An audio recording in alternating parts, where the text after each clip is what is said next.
Magandang gabi, Luzon, Visayas at Mindanao. Narito na ang nagkakaisa at pinakamalawak na pagbabalita.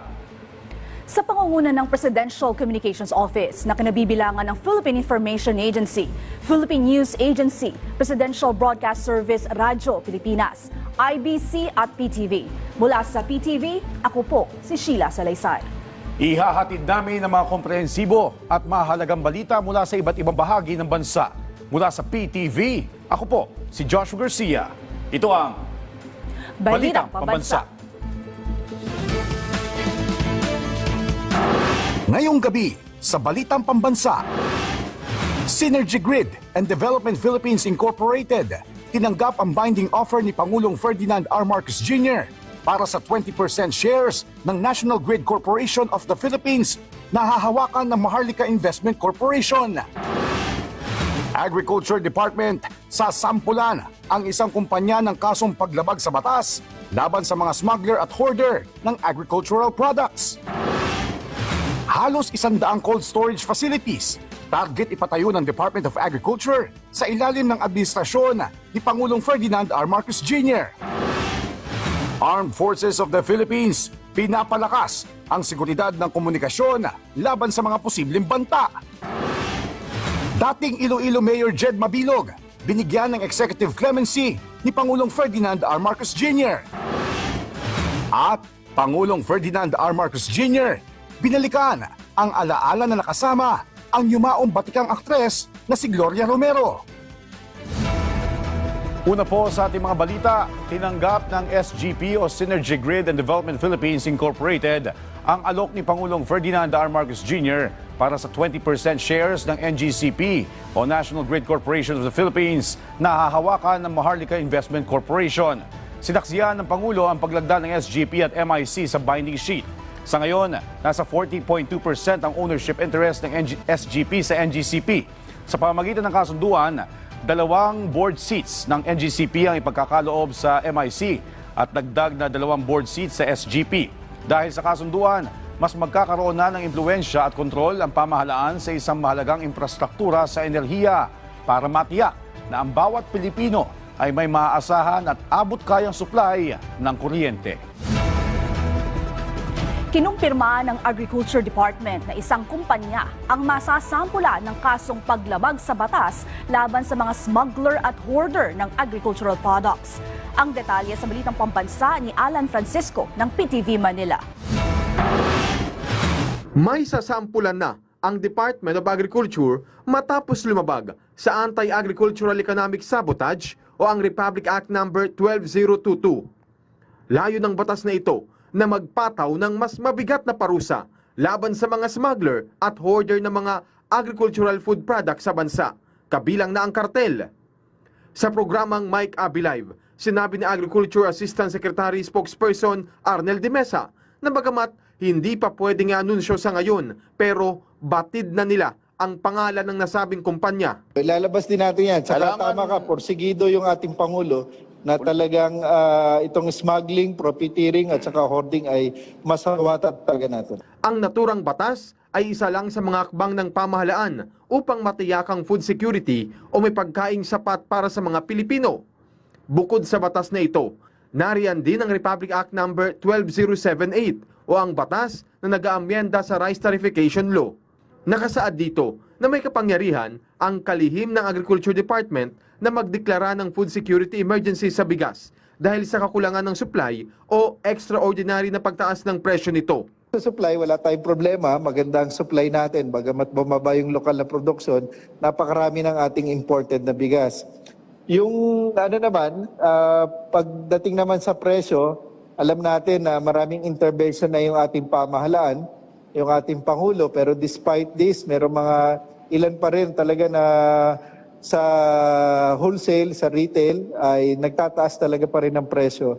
Kaya minabuti ng National Price Coordinating Council na irekomenda na sa DA na magkaroon ng food security emergency para maibaba talaga yung presyo ng bigas. At pangalawa, itong stocks ng NFA ay kailangang ma-release para malapit na ang anihan, makapamili uli. At yung bigas na meron siya ay maipasok din dito umiikot sa merkado. Samantala, isa pa sa ginagawa ng gobyerno ayon kay ASEC de Mesa ang pagpapatupad ng maximum suggested retail price sa mga imported na bigas. Sa ngayon, sa Metro Manila lang muna ito. Pero kapag nasigurado na nila ang proseso, magkakaroon din ng MSRP sa iba pang klase ng bigas at sa labas ng National Capital Region. Ito ay para sa imported na bigas na premium. Ito yung 5% broken. So nagsimula ito nung nailunsad natin last week at 58 pesos at inaasahan natin kung mananatili na 550 o mas mababa pa, $550 per metric tons yung 5% na imported na bigas. Kaya pa itong maibaba sa 49 pesos as announced by Secretary Kiko Chu Laurel Jr. Magkakaroon tayo ng every 2-week review, regular periodic review. At yun nga, ayon sa kalkulasyon ay kaya pang ibabayan up to 49 pesos. Mula sa BTV Manila, Alan Francisco, Balitang Pambansa. 79 na cold storage facilities ang target ipatayo ng Department of Agriculture sa ilalim ng administrasyon ni Pangulong Ferdinand R. Marcos Jr. Layo nitong maging imbaka ng prutas, gulay at iba pang high-value supply upang hindi agad mabulok at magamit sa panahon ng pangangailangan. Sa ganitong paraan, napapatatag ang supply ng pagkain at natitiyak ang hindi pagsirit ng presyo nito. Siniguro naman ni Agriculture Secretary Francisco Chu Laurel Jr. na magiging sustainable ito at hindi kailangang gumastos ng malaki para mapagana. Gagamit kasi ng solar at wind energy para mapatakbo ang cold storage facilities na nagkakahalaga ng 3 bilyong piso at sisimulan ang konstruksyon ngayong 2025. Tumaas ang presyo ng sibuyas dulot sa pamimeste ng harabas o army worms sa Pangasinan, na isa sa pinakamalaking pinagmumulan ng sibuyas sa bansa. Sa Balintawak Market, umaabot na sa 90 hanggang 110 pesos kada kilo ang presyo ng pulang sibuyas at 80 pesos ang kada kilo ng puting sibuyas. Samantala, tiniyak naman ng Department of Agriculture na sapat ang stocks ng sibuyas sa mga storage facility. Nanindigan si House Committee on Appropriations Acting Chairperson Stella Kimbo na legal at walang problema sa 2025 General Appropriations Act. Ayon kay Kimbo, napopolitika lang umano ang issue. Una, hinggil sa Enrolled General's Appropriations Bill. Iginiit ng kongresista na kumpleto ito at walang blanco. Tungkol naman sa kanilang bicameral report, nilinaw ni Kimbo na otorisado naman ang Technical Secretariat ng 2 kapulungan ng Kongreso na magsasagawa ng anumang correction o adjustment kung kinakailangan. Giit ni Kimbo, kahit pa may pag-akyat ng issue sa Korte Suprema, malaya ang sino mang gawing ito dahil wala rin namang silang itinatago o ginawang paglabag. Sumailalim sa masusing pag-aaral ni Pangulong Ferdinand R. Marcos Jr. ang budget execution ng Department of Migrant Workers at Metro Manila Development Authority ngayong araw. Ito'y para tiyakin ang implementasyon ng mga proyekto ng bawat ahensya mula sa pondong nakuha sa General Appropriations Act o GAA para sa taon 2025. Una nang sumalang sa budget execution review ang Department of the Interior and Local Government, Department of Justice, Department of Education at iba pang ahensya ng gobyerno. Hindi nagpapatinag ang Philippine Coast Guard sa panghaharas ng China Coast Guard. Ang detalye sa Balitang Pambansa ni Patrick De Jesus ng PTV Manila. May mataas na decibel level na maaaring makapaminsala sa pagdinig. Ganito inilarawan ng crew ng Philippine Coast Guard ang malawangwang na long-range acoustic device o LRAD na pinatunog ng isang barko ng China Coast Guard. Nangyari ito noong Sabado habang patuloy na binabantayan ng barko ng PCG na BRP Cabra ang Exclusive Economic Zone ng Pilipinas sa bahagi ng Zambales. Kahapon naman, naitaboy pa ng 90 to 100 nautical miles mula sa coastline ng Zambales Province ang barko ng China Coast Guard na CCG 3103 dahil na rin ito sa pagbabantay ng BRP Cabra kahit pa mas maliit ito sa mga barko ng China na illegal pa rin ang pananatili sa Exclusive Economic Zone ng Pilipinas. Bukod naman sa CCG 3103, naispatan din mula sa distansya ang CCG 3304 at CCG 5901 o the Monster Ship. Walang patid naman ang radio challenge sa mga barko ng China. This is Philippine Coast Guard vessel, BRP Cobra MRRB 4409. You were advised that you are currently sailing within the Philippine Exclusive Economic Zone. You are directed to depart immediately and notify us of your intentions. Your illegal activity will be reported to higher authorities. Over. Halos isang buwan nang nagde-deploy ng barko ng China Coast Guard sa bahagi ng EEZ sa Zambales na bahagi ng Gray Zone Operations o patuloy na paninindak ayon sa isang eksperto. Hanggang hindi sila talaga gumagamit ng lantarang dahas, lethal or kinetic force, nasa level pa lang yan ng gray zone operation. Binuguyo tayo ng China na kung tayong gagamit ng dahas, i-overwhelm nila tayo. Kaya nang usually ginagawa nila, pamararaan. Pag talagang gusto nila kayo talagang i-force na talagang kayo maunang mag-go. Sabi ng PCG, hindi sila matitinag sa pagprotekta sa ating sovereign rights kung saan ang mga hakbang ng Pilipinas ay sa paraang mapapanatili ang kapayapaan. Mula sa People's Television Network, Patrick De Jesus para sa Balitang Pambansa. Pinapalakas ng Armed Forces of the Philippines o AFP ang seguridad ng kanilang komunikasyon laban sa mga posibleng banta. Ayon kay AFP spokesperson Colonel Francel Padilla, layunin nitong tiyakin ang ligtas na operasyon at protektahan ang mga sensitibong impormasyon. Noong January 17, inaresto sa Makati ang isang Chinese national at 2 Pilipino dahil sa espionage. Nakumpiska sa kanila ang mga gamit pang militar, kabilang ang para sa artillery at missile guidance. Kinumpirma ng Malacanang na binigyan ni Pangulong Ferdinand R. Marcos Jr. ng executive clemency si dating Iloilo City Mayor Jed Mabilog. Ang detalye sa Balitang Pambansa ni Clazel Pardilla ng PTV Manila. Sana ang nadanasan naming paghihirap na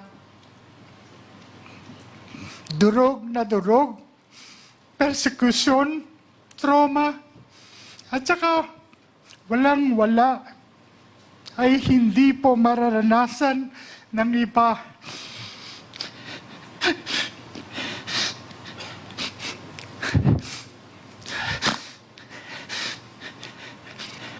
At mananaig ang katotohanan at hindi ang pamumulitika o personal na interes ng ilan.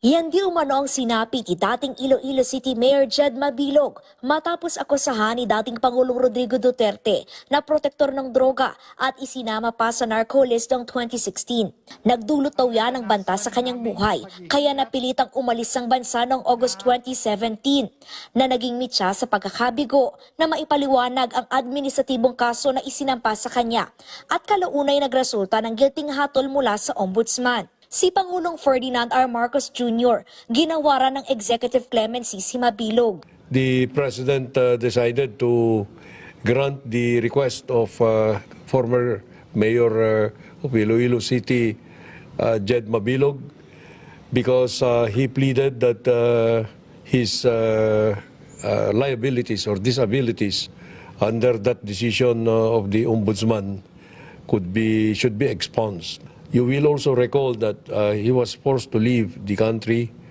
because of a threat on his life that he perceived to be coming from the national leadership at the time.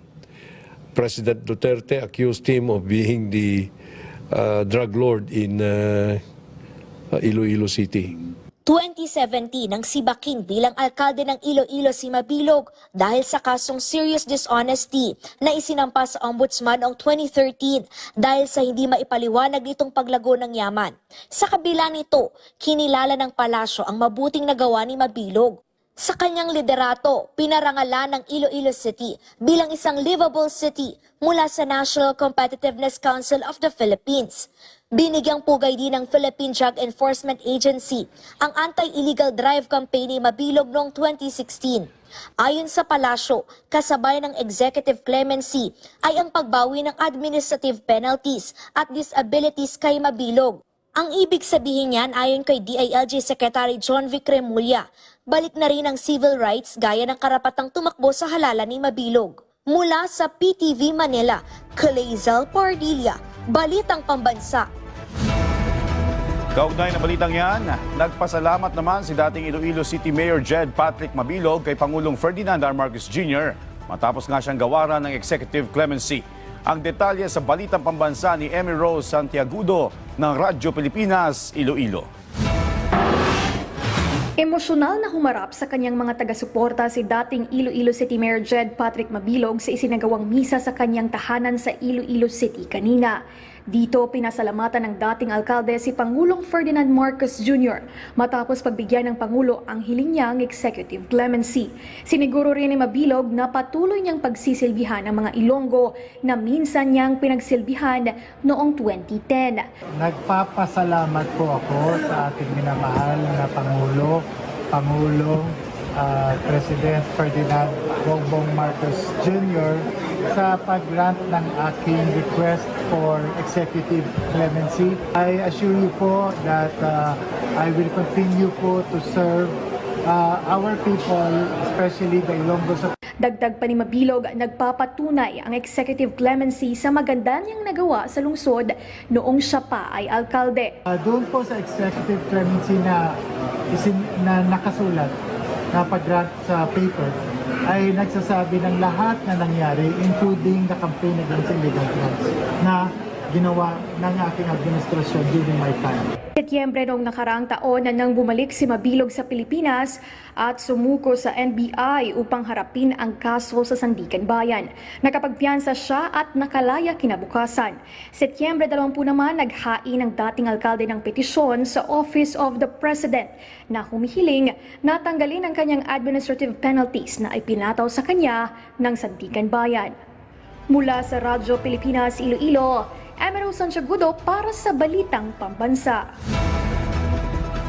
Nagpaabot ng pakikiramay si Pangulong Ferdinand R. Marcos Jr. sa pagpanaw ng tinaguriang Queen of Philippine Cinema at batikang aktres na si Gloria Romero. Ayon kay Pangulong Marcos, una niyang nakilala si Gloria Romero sa taping ng Ginuhit ng Tadhana. Simula noon ay naging tagahanga na siya ng aktres na maituturing aniyang katangi-tanging babae na may katangian ng isang tunay na star. Ayon pa sa Pangulo, hindi lang isang brilliant artist si Gloria, kundi isang mabuting tao na dahilan kung bakit mahirap siyang makalimutan, lalo na sa mundo ng pelikulang Pilipino.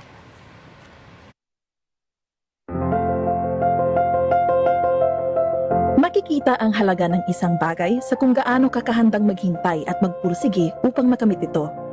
At para sa isang benepisyaryo sa Zamboanga del Norte, nagbunga rin sa wakas ang kanyang paghihintay.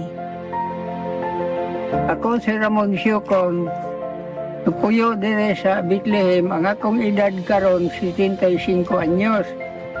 Gahulat ko, tumatagaan may og titulo sa Agrarian Reform o BBM. 42 taon niyang hinintay ang titulo ng lupang kanyang sinasakahan na sumasaklaw sa mahigit 1 ektarya ng lupa. Si Ramon ay isa sa mga benepisyaryo na naghintay ng maraming taon upang matanggap ang kanilang titulo. Noong ika-24 ng Mayo, isa siya sa mga personal na nakatanggap nito sa isang okasyon ng pamamahagi ng titulo na pinangunahan mismo ni Pangulong Ferdinand Marcos Jr. Kasama ang Department of Agrarian Reform, mahigit 8,000 titulo at 12,000 ektarya ang naibahagi sa ating mga magsasaka sa rehiyon ng Zamboanga simula ng nanungkulan si Pangulong Marcos noong Hulyo 2022. Salamat sa Zamboanga del Norte, sa DAR Secretary Conrado Estrella III ug sa atong mahal na presidente. Daghang salamat. Nakakuha ng atensyon sa World Economic Forum sa Switzerland ang Pilipinas bilang destinasyon ng investments sa artificial intelligence.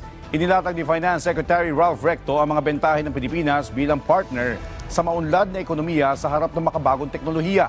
Binanggit ni Recto ang mga insentibo sa negosyo ng Create More Act, ang mas pinalawak na digital infrastructure sa Pilipinas, ang mga regulasyon para mabantayan ang digital businesses at tuloy-tuloy na training sa mga kawani para sa Artificial Intelligence Strategy Roadmap. Asahan ang pagpapaigting ng mga programa ng Anti-Red Tape Authority o ARTA ngayon 2025. Sa programang Bagong Pilipinas Ngayon, sinabi ni ARTA Director General Ernesto Perez na bahagi ito ng kanilang mandato na pabilisin at pasimplihin ang mga proseso sa gobyerno. Pinabilis ito ang pag-i-issue at pag-renew ng business permits, gayon din ang pagtutok sa pagpapatupad ng requirements ng Ease of Doing Business Law, kung saan ang mga lokal na pamahalaan ay dapat umangkop sa electronic one-stop shop. Dumami rin ang kanilang town hall meeting sa buong bansa, katuwang ang Presidential Communications Office. Ngayon 2025, marami pang proyekto ang dapat asahan na magpapaayos ng sistema sa mga ahensya ng pamahalaan sa pangunguna ng ARTA. Our aim is not only to reduce red tape, but to totally eliminate red tape. Kasi narinig po natin ang hinaing ng ating mga negosyante. Recently po nagkaroon ng survey ang Management Association of the Philippines. Ang number one concern is really about red tape at corruption in the process. To be able to do that, we will have a zero tolerance against red tape and corruption in the process.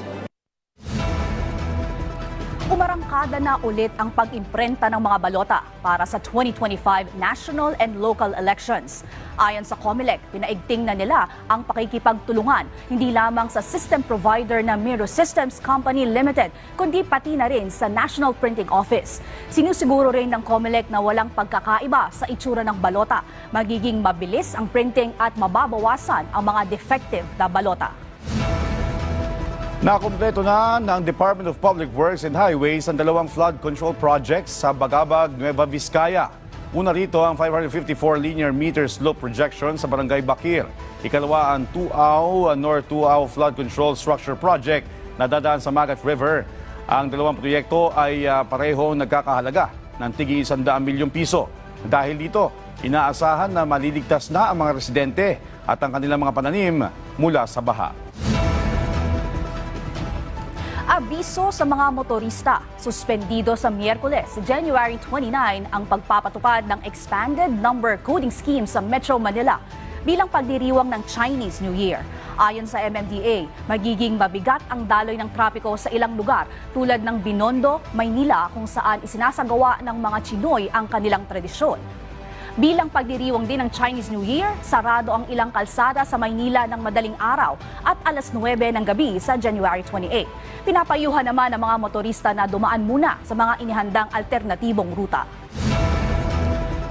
Mas ligtas at mabilis na ang biyahe sa mga lugar sa gitnang Iloilo matapos ang upgrade na isinagawa ng New Lucena-Santa Barbara Road ng Department of Public Works and Highways. Ayon sa DPWH Region 6, ang proyekto ay ang pag-aaspalto sa 8.6 na kilometrong daan kasama ang 613 metrong kanal at sidewalk, pati na ang 222 metrong konkretong shoulder. Dagdag pa ng ahensya, bukod sa pagpapadali ng biyahe, makakatulong din ang proyekto sa pagpapatibay ng kalsada at pagbaba ng gastusin sa maintenance.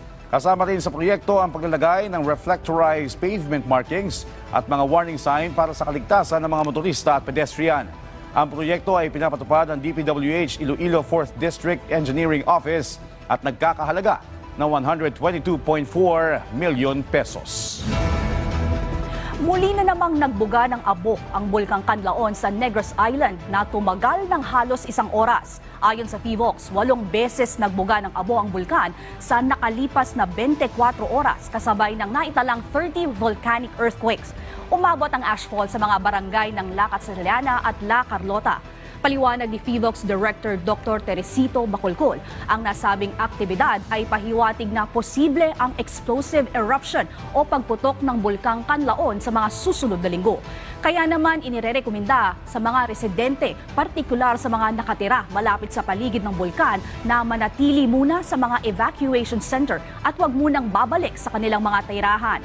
Nananatili sa Alert Level 3 ang Mount Canlaon.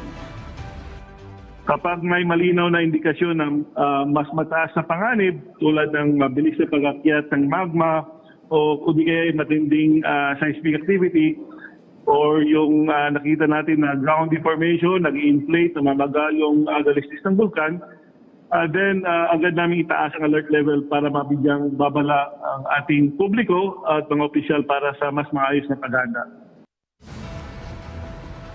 Patuloy na pinag-aaralan ng Iligan City LGU ang edukasyon ng mga bata sa lansangan. Ang detalye sa balitang pambansa ni Sharif Timhar ng Radyo Pilipinas, Iligan. Patuloy na pinapalakas ng pamahalaang panlunsod ng Iligan ang mga programa at serbisyo para sa mga batang lansangan o street dwellers. Bukod sa pagsasagawa ng regular na supplemental feeding, pagpapaunlad ng espiritual na kaalaman at kalinisan, tinututukan din ng City Social Welfare and Development ang kanilang pag-aaral sa pamamagitan ng Alternative Learning System o ALS, kung saan ipinauunawa sa kanila ang kahalagahan ng edukasyon. Ang purpose din namin dyan is para ma-convince namin sila na ang pag-aaral ay importante po. Kami dito, kino-convince lang namin para mabigyan sila ng tamang direction. In fact, nabigyan yan sila ng financial assistance para lang magpapatuloy sila sa pag-aaral kasi yan po ang reason kung bakit nasa lansangan po sila. Batay sa pinakahuling datos ng CSWD, nasa 112 mga bata ang nakatala sa Dangpanan sa Kabataan Center. Samantala, isa rin sa mahigpit na pinapatupad sa lungsod ang Anti-Mendicancy Law 1978 o pagbabawal sa pamamalimos o pagbibigay ng limos, kabilang narito ang mga katutubong badyaw. Yung trabaho namin, palagi kaming magmo-monitor para naman mabawasan yung mga badyaw na magbibeg sa daan. Kahit saan, hindi lang badyaw. Nasa 110 mga badyaw naman ang kasalukuyang sumasailalim sa formal schooling at ALS.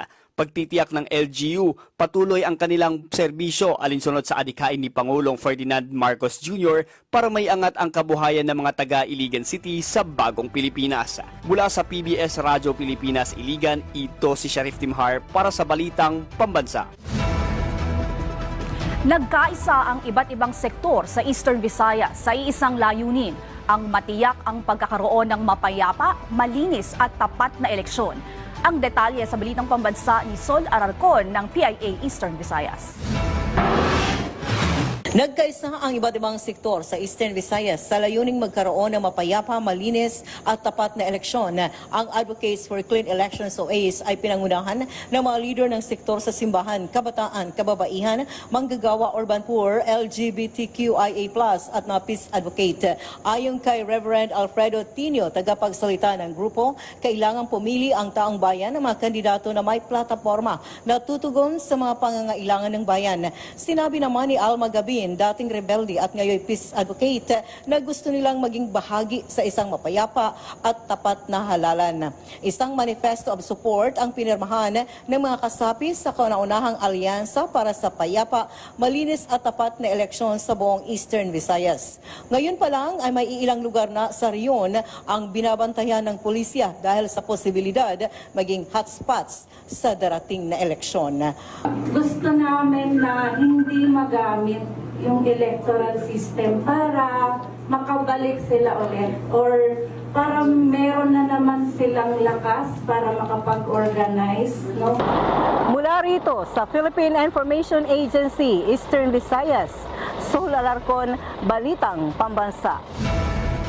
Bukas po, abangan sa programang Bagong Pilipinas Ngayon si Civil Aviation Authority of the Philippines Director General Antonio Tamayo. Marami pong mga issue ang tatalakayin kaugnay sa civil aviation. Aalamin din natin ang plano ng CAAP sa taong 2025. Tutukan po yan bukas sa Bagong Pilipinas Ngayon, alas 12:30 ng tanghali, dito lang sa inyong pambansang network. At dyan po nagtatapos ang 30 minutong ulat sa bawat sulok ng bansa. Samahan niyo mo kami muli mamayang alas 9:30 ng gabi para sa updated at pinalakas pambalitaan. Mula sa PTV, ako po si Joshua Garcia. Ito ang pinalawak na puwersa sa pangunguna ng Presidential Communications Office, kabilang ang Philippine Information Agency, Philippine News Agency, Presidential Broadcast Service, Radyo Pilipinas, IBC at PTV. Mula sa PTV, ako naman po si Sheila Salaysay. Hatid sa inyo ang komprehensibong paghimay sa mahalagang usapin dito lang sa Balitang Pambansa.